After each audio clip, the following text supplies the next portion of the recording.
Is America an oligarchy? What we are looking at here is oligarchy. In his farewell address to America, President Biden issued a grave warning.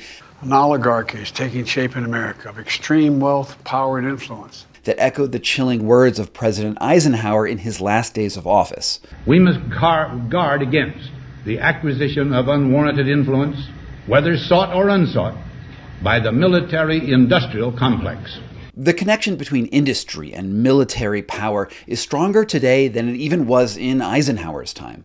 Once thriving newspaper and television businesses have been reduced to social media cottage industries that are algorithmically controlled by tech giants. Retail districts and urban centers have given way to box stores and now online home delivery. Meanwhile, a full 13% of the U.S. budget goes to military spending. Adjusting for inflation, that's twice what Eisenhower's administration spent. But Eisenhower wasn't only worried about private-public partnerships, he was also worried about the privatization of government power.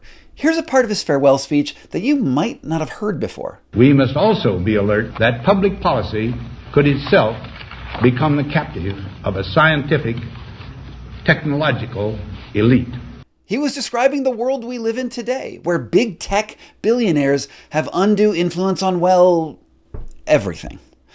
America likes to think of itself as exceptional and fundamentally different from every other world government. We like to think that our democracy can withstand any challenge because it was almost divinely inspired by our founding fathers.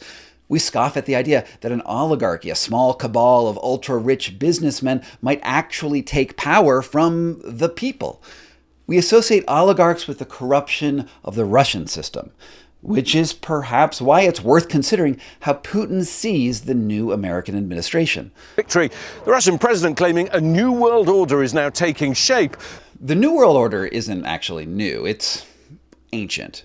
In its last years, political power in the Roman Republic fell into the hands of a powerful business and military elite, the original oligarchs, who shared power and ruled not by law, but by decree. And it's worth pausing here to note that Elon Musk, the wealthiest man in the world, who is alone worth $400 billion, often likens America to Rome, and even tweets pictures of himself in Roman regalia. Perhaps he sees himself as Pompey, the rich military leader who teamed up with Caesar to formally overthrow the Republic. But even if you don't want to give in to historical allegories, more to the point, this unelected businessman is systematically using his influence to make or break elections. He even stalled the signing of a government budget, risking a government shutdown before Trump took office. This blurs the lines of what elections even mean.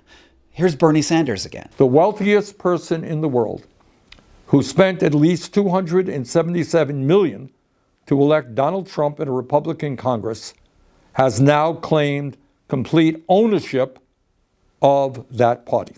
And what he is saying is, hey, Republicans, forget your constituents, forget your constitutional responsibilities.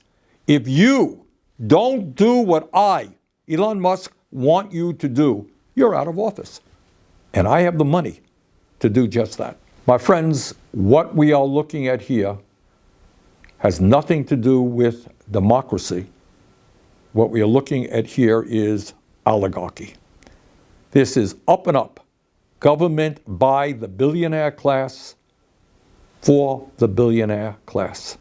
Elon even has his own government department named after him, DOGE, a way to actually remove more government and give, I guess, him more power. But it's not just Elon. I mean, he's certainly the most powerful non-government decision maker, but he's hardly the only one with overt political influence. In the weeks leading up to his election, Trump courted almost the entire billionaire class at Mar-a-Lago, meeting with Jeff Bezos and Mark Zuckerberg, both of whom announced major changes in the ways that they would do business under the next administration. In both cases, radically changing the way they control or don't control the flow of information across the internet, the things that you know. First, we're going to get rid of fact checkers and replace them with community notes. We're going to work with President Trump to push back on governments around the world that are going after American companies and pushing to censor more. Look, Having an oligarchy doesn't mean that the government ceases to exist. Indeed, Russia has busy governmental bodies and various political parties.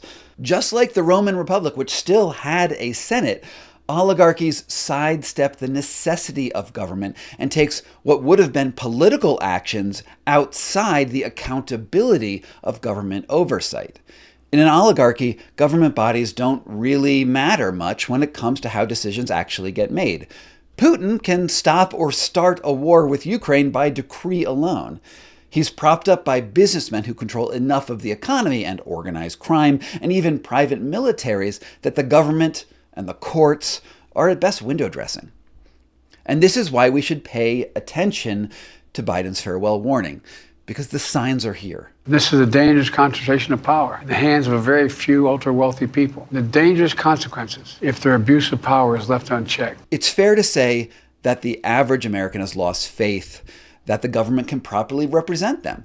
Electing a billionaire to the president office was perhaps just a tacit endorsement for the people giving up on having their own power. So they just want to trust someone else to use the power for them. Because I guess democracy, it's hard.